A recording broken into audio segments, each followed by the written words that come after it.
ஒரு கார்த்திகை மாத கருக்கிருட்டு. செங்கல்பட்டிலிருந்து படப்பிடிப்பை முடித்துக்கொண்டு எம்ஜிஆர் அவர்கள் நடுநிசி 12 மணி வாக்கில் காரில் வந்து கொண்டிருக்கிறார். கண் விழித்தவாறே தனது காரில் எம்ஜிஆர் அவர்கள் வந்து கொண்டிருந்த பொழுது வழியில் போலீஸ் உடையில் நின்ற ஒருவரை பார்க்கிறார். எம்ஜிஆர் அவர்களின் கார் அவரை கடந்து செல்கின்ற போது எம்ஜிஆர் அவர்களின் நெஞ்சில் பொறி தட்டுகிறது. ஆள் நடமாட்டமே இல்லாத இந்த அர்த்த ராத்திரியில் அந்த போலீஸ்காரர் பஸ்ஸுக்காக காத்து நிற்கிறார் என்பதை எம்ஜிஆர் அவர்கள் புரிந்து கொள்கிறார். உடனே தனது டிரைவரிடம் காரை நிறுத்த சொல்கிறார் எம்ஜிஆர். கார் பின்னோக்கி வருகிறது.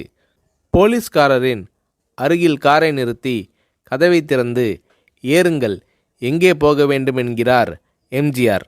பரவாயில்லை, நான் பஸ்ஸிலே வந்து விடுகிறேன் என்கிறார் அந்த போலீஸ்காரர். நேரமாகிவிட்டது, இனி இந்த ரூட்டில் பஸ் கிடையாது, ஏறிக்கொள்ளுங்கள் என்று எம்ஜிஆர் அவர்கள் வலுக்கட்டாயம் செய்ய போலீஸ்காரர் வேண்டா வெறுப்பாக ஏறுகிறார்.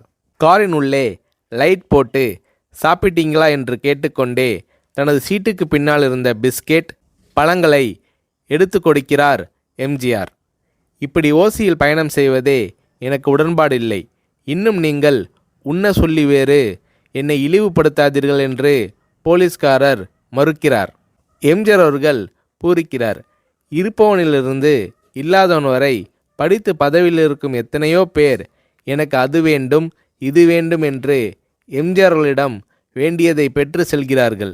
ஆனால் சாதாரண பொறுப்பில் இருக்கும் இந்த போலீஸ்காரரின் நேர்மை எம்ஜிஆர் அவர்களை மெய்சிலிர்க்க வைத்துவிட்டது. எம்ஜிஆர் அவர்களின் கார் கத தூரத்தில் வந்து கொண்டிருந்தாலும் காரின் நிறத்தையும் ஒளியையும் மனம் கமலும் ஓடிக்கான் வாசனையையும் வைத்து இது எம்ஜிஆர் அவர்களின் கார் என்றும் கார் சென்ற தடத்தை தொட்டு வணங்குகின்ற அளவுக்கு புகழுடன் திகழ்ந்த நேரம் அது. அரை மணி நேரம் கார் சென்று கொண்டிருக்கிறது. ஆனால் அதுவரை எம்ஜிஆர் அவர்களை பற்றி பெரிதாக போற்றி புகழ்ந்து பேசாமல் அந்த போலீஸ்காரர் வந்ததே புரட்சித் தலைவர் எம்ஜிஆர் அவர்களுக்கு அந்த போலீஸ்காரர் மீது மரியாதையை கூடுதலாக்கியது.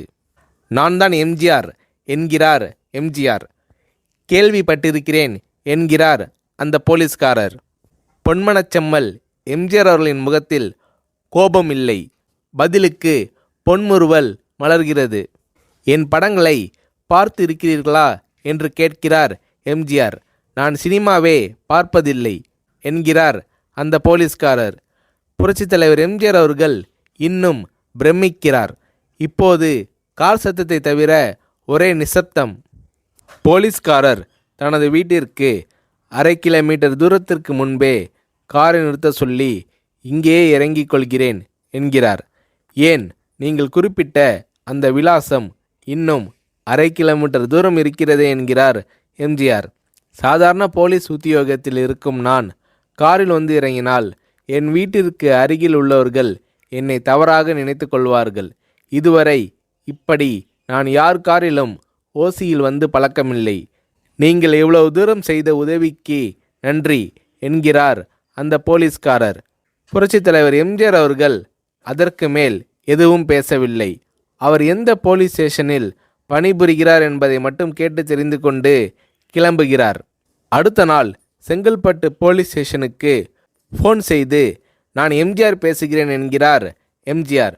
ஃபோனை எடுத்த டிஎஸ்பி உதறலோடும் உற்சாகத்தோடும் தலைவரே வணக்கம் என்கிறார். இரவு சந்தித்த போலீஸ்காரரை பற்றி விசாரிக்கிறார் எம்ஜிஆர். அந்த டிஎஸ்பி சொல்கிறார், நீங்கள் குறிப்பிடும் அவர் இன்று விடுப்பில் இருக்கிறார். அவர் கையூட்டு வாங்காதவர், கடமை தவறாதவர், காவல்துறையின் நேர்மைக்கு இவரே இலக்கணம். வெற்றிலை பாக்கு, பீடி, சிகரெட் போன்ற போதை வஸ்துக்கள், நாடகம், சினிமா போன்ற பொழுதுபோக்கு அம்சங்களையெல்லாம் இவர் அறியாதவர். கல்யாண வயதில் உள்ள 3 பெண்களையும் கரை சேர்க்க முடியாமல் கஷ்டத்தில் இருக்கிறார் என்கின்ற விபரம் டிஎஸ்பியால் எம்ஜிஆர் அவர்களுக்கு சொல்லப்படுகிறது. அவரை நாளை என் தோட்டத்திற்கு வர சொல்லுங்கள் என்கிறார் எம்ஜிஆர். கேட்டுக்கொண்ட டிஎஸ்பி உங்களோடு ஃபோனில் ஆளுக்கு ஒரு வார்த்தை பேச இன்ஸ்பெக்டர், சப் இன்ஸ்பெக்டர் உட்பட எல்லோரும் ஆசைப்படுகிறார்கள். ஃபோனை அவர்களிடம் கொடுக்கலாமா என்கிறார். எம்ஜிஆர் அவர்கள் கொடுங்கள் என்கிறார். பேசுகிறார். அந்த போலீஸ் ஸ்டேஷனே புண்ணியம் பெற்றதாக மகிழ்ச்சி அடைகிறார்கள் அந்த போலீஸ்காரர்கள். மறுநாள் அந்த போலீஸ்காரர் ராமவரம் தோட்டத்திற்கு அழைத்து வரப்படுகிறார். அவரிடம் பேப்பரில் மடித்த பெரிய பணக்கட்டை கொடுத்து, இதை வைத்து உங்கள் பெண்களின் கல்யாணத்தை நடத்துங்கள் என்கிறார் எம்ஜிஆர். போலீஸ்காரர் மறுக்கிறார். நான் ஏதாவது உங்களிடம் காரியமாற்ற சொல்லி அதற்காக கொடுத்தால் அது தவறு. என்னால் ஆக வேண்டியது உங்களுக்கும், உங்களால் ஆக வேண்டியது எனக்கும் எதுவும் இல்லை. நான் உங்கள் கூட பிறந்த ஒரு சகோதரனாக நினைத்து கொடுக்கிறேன், பெற்றுக்கொள்ளுங்கள் என்று சொன்ன பிறகு கேட்டும் கூட கிள்ளி கொடுக்காத கனவான்கள் வாழும் இந்த உலகில் ரோட்டில் நின்றவனை அழைத்து சென்று அள்ளி கொடுத்த எம்ஜிஆர் அவர்களின் கருணையில் நெகிழ்ந்து போய் பெற்றுக்கொள்கிறார் அந்த போலீஸ்காரர். பிறகு ஒரு தேதியில் புரட்சித் தலைவர் எம்ஜிஆர் அவர்களே சென்று அந்த போலீஸ்காரரின் 3 பெண்களின் திருமணத்தையும் நடத்தி வைத்து வாழ்த்தி இருக்கிறார்.